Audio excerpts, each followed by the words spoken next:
एक एक को चुन चुन के मारूंगा, चुन चुन के मारूंगा। गब्बर सिंह।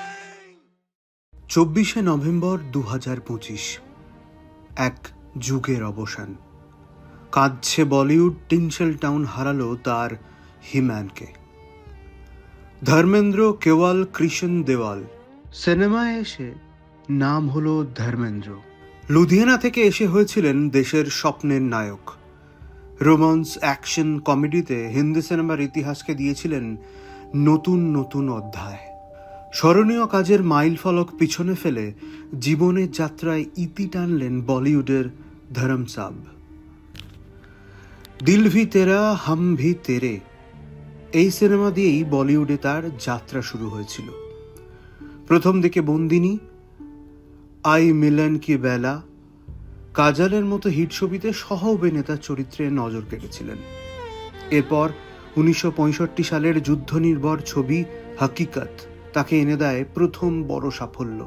তারপর ফুল আর পাথর এবং ধর্মেন্দ্র হয়ে ওঠেন বক্স অফিসের নতুন ভরসা। 60 দশকের শেষ থেকে 70 দশক পর্যন্ত একের পর এক হিট। অনুপমা, আদমি और इंसान, मेरा गांव मेरा देश, सीता और गीता, লোফার, ইয়াদো কি বারাত, ধরমবীর তাকে একেবারে বলি নায়কের শীর্ষ সারিতে পৌঁছে দেয়। আর 1975-এর শোলে নতুন ইতিহাস তৈরি করল। বীরু এক নতুন প্রজন্ম তৈরি করল। সেই শোলেরই 50 বছরে জয় হারালেন বীরুকে। 64 বছরের ফিল্মি ক্যারিয়ারে বক্স অফিসে ধর্মেন্দ্র দিয়েছেন 75টি হিট ছবি, যা হিন্দি সিনেমায় কোনো লিড অ্যাক্টরের সর্বোচ্চ সাফল্য। জীবনের শেষ দিকেও পর্দায় দেখিয়েছিলেন নিজের দাপুটে উপস্থিতি। 80 কোঠার বয়সে পৌঁছেও তিনি পর্দায় সক্রিয়।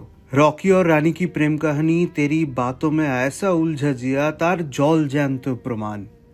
তার আগামী মাসে মুক্তি পেতে চলেছে শ্রীরাম রাঘভানের ছবি 21, যা এখন তার শেষ ছবি হয়ে থাকবে। ভালো থাকবেন হিম্যান। অর্পণ ঘোষ, কলকাতা টিভি।